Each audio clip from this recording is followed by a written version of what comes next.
But today we're going to focus on educational inequity, specifically in looking at the career path for African Americans who seek to be scientists, particularly in higher education, doing research.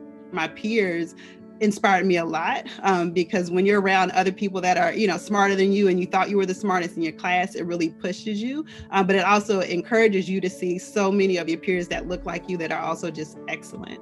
There were two major drivers for me coming to Vanderbilt. One was, of course, research. That's, our goal here is to do top quality, discovery-driven science. And this is an environment where we have the resources and we have the colleagues and everything to get those questions answered, but also community. Just the spirit and the continuance of people that kept saying collaboration, it really, really happens here and across disciplines. I think 95% of students that I meet or come in contact with have some form of imposter syndrome. In my case, I'll say I never personally suffered from that, and it's for two reasons. The first deals with my high school chemistry teacher, who was a retired monk. So he was a monk and he was at a monastery, and he left the monastery to come back to Detroit to teach kids. And his sole purpose was because he wanted us to understand that we were not less than. I understand from a philosophical point, imposter syndrome, right? It all descends from fear and for other people telling you or convincing you of things that aren't true. But I'm here to tell you they're not true. And that's what I try to convince every student of. And that, you have something special to contribute and the world needs it.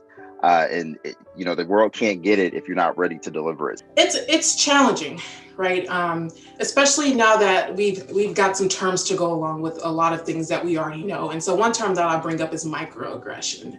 And so these are the little slights and things that aren't overt, right? But they chip away and they build up over time. And how I deal with that is really having a strong community. And I will say this, that for me, community is not always scientists. Community is people that I can go to that know I'm not over exaggerating, right? Your community is not the people that the first thing that they say to you, is that you're blowing that out of proportion. Because normally we're not blowing it out of proportion. We see things differently.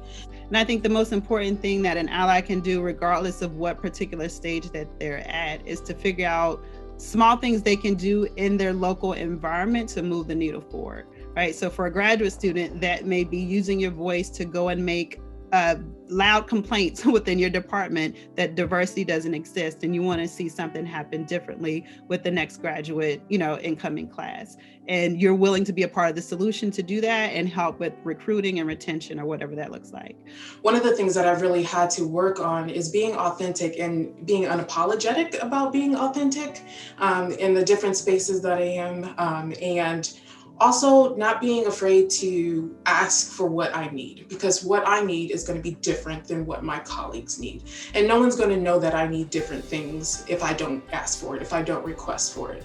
So really taking ownership of who you are and using your voice to make sure that you have all of the tools that you need for being successful. It's a challenge, but it's necessary. Our grandparents would tell us we still have work to do. There's still fields to cut and places to go and issues and barriers to overcome. But we are on that road here at Vanderbilt.